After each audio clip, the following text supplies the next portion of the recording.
Well, I've told some of you about the fact that I've been interacting with JPL, and one of the missions was called the AES, the Airborne Emission Spectrometer. And it was flown against some targets at the Nevada test site. We had a simulated chemical manufacturing facility out there.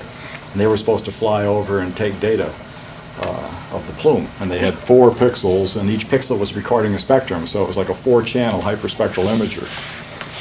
And I have been sort of trying to get them to put real-time processing on the airplane, because we feel it's important that, you know, a spectroscopist be able to see the results. You look at your spectrum, you know that the instrument's working, and you know whether you're looking at the target or not, and they refuse to do that.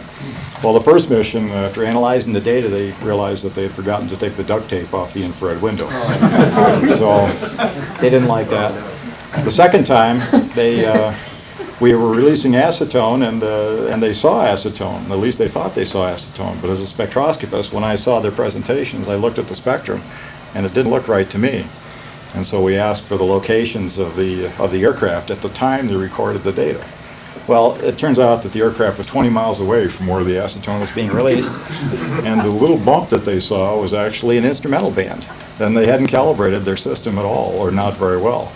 And so, you know, we avoided those problems. I mean, we calibrated our instrument. We knew what the instrument features were like, and I think we were able to do a pretty good job in terms of analysis. But, you know, I'm looking for, you know, future analysis that's going to be even better than what we did. And I'm sure Gary's going to be one of the contributors here, I'm sure. But, so things went very well. Well, tell them how you first decided to become a spectroscopist.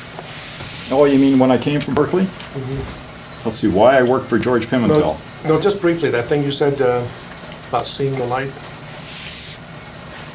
Oh, you mean when we left the... No, you said first you were just in chemistry, but then, maybe I'll be telling the whole thing. You said, but then I saw the light and I became a spectroscopist. That was your old... Is this my story? I don't remember that one. I think that's an elaborate pun. Yeah. Let's see, I can tell you the story about how I worked for George. I came across country. I went to the Rochester Institute of Technology, and I had heard about George from a fellow worker at the Eastman Kodak Research Laboratories. And he said, you know, if you're going to go to the University of California, he says, there's this one guy, you want to be a chemist or physical chemist. He says, this one guy is really great. He says, you got to work for him. His name is George Pimentel. And so I came bopping across country and looked up George, walked in his office and said, gee, I want to be one of your graduate students. He says, well, I'm sorry, I just took my last one. He says, I'm booked up. And I said, you got to be kidding me. And I said, is there any way we can talk about this? He said, well, you know, yeah, we can talk about it. He said, but I'm pretty much booked up. So we talked, and about an hour later, he agreed to take me on as an additional graduate student for that year. And so I'm very grateful for that, because I learned a lot from George, obviously. And you all know him, you all remember him. He was a great leader and a great inspirer. And I think we all took a lot away from, you know, the Mariner experience.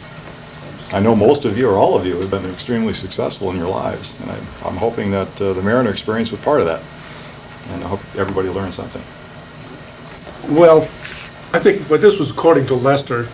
I was up at the, what is it, alumni, you know, place for your help getting employment. You know, there's an office up in those temporary buildings at that time. Right. And I knew that the main place that where you applied for work on the campus itself was down at Sproul Hall, and I got there about 3 minutes to 5. Okay. And I said, I'd like to fill out an application. And they said, we close in 3 minutes. And the way they said it, I knew that meant 3 minutes, we're out of here. So I had my choice of going all the way down to Campbell and back, 120-mile round trip to come back the next day, or fill out 4 pages in 3 minutes. All right. So you got your name at the top, your work. And all your previous employment, and, you know, the whole works. And so I filled that thing out in 3 minutes. And remember, Lester said he wanted to see me because he was curious at who could fill out such a sloppy application. That's pretty good. Actually, the only reason I came to work there is because I was going around after I graduated from college, and I couldn't get a job because everybody was in aerospace or weapons. Right. And I was busy being a subversive and stuff, so Right. I came to see you guys, and I talked to you, Yeah, I remember that. and then at some I'm trying to figure out why I hired you. I told you guys that, do you guys have any secret stuff because I can't get a clearance? Right. And then that made you guys really interested. That's right. Right. Right, His low-paying job is a lab tech, right, and I thought that was really pretty cool because I got to do all this stuff. yeah, you did. I think I'm the only one in the room who was one of Pimentel's undergraduate students. That's right, And of course, I applied directly with George. yeah. Asked him about a job on the graduate. In fact, you continued on, and, you know, after working here, you worked for me down at Aerospace Corporation for a long time, you still do. And you interviewed me when I first, I talked to George, and he referred me to you. Mm-hmm.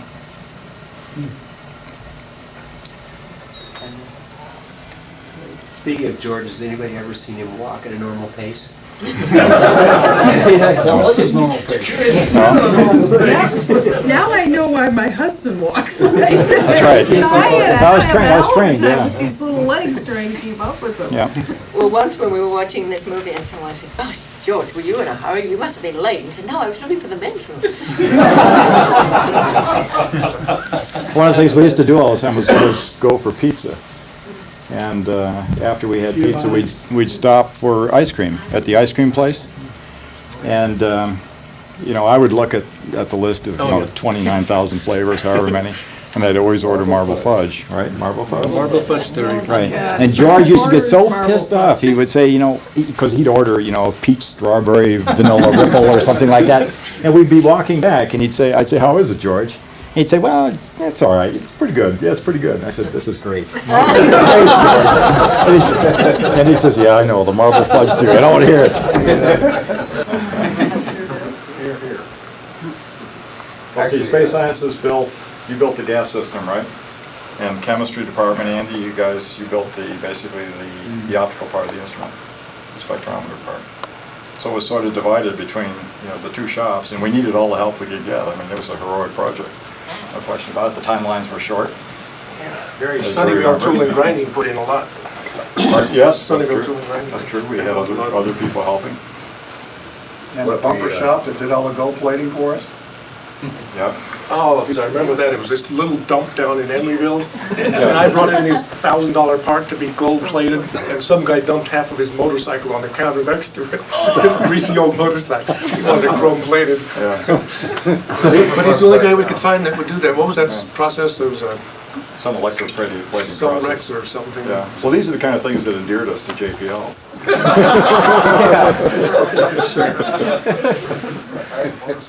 And they didn't know the half of it either. That's right.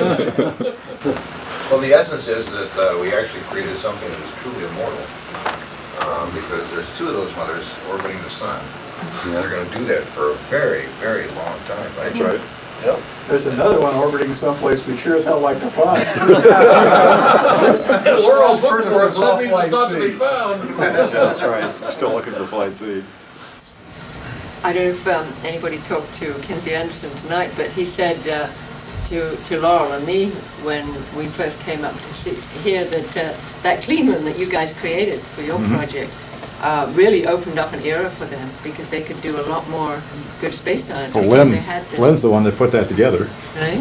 Well, actually, I have an interesting story about how I came to work on 300 yards.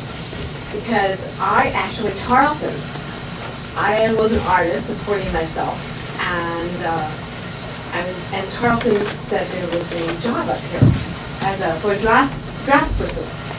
And I came and applied for it. I don't know, and I got it, God knows how, because I didn't have any experience at all, and about probably a week into the job, they realized I couldn't do the work. So, but the clean room, so they took me on as a part-time, working in the clean room, and that was sort of my area. And then another job opened up, and I worked, and it became interesting. When I realized that one of the most interesting to put down in resumes, because it's so different. Lynne, actually, she appeared in San Francisco Magazine photo portrait that Red taken of her, and not this taken by.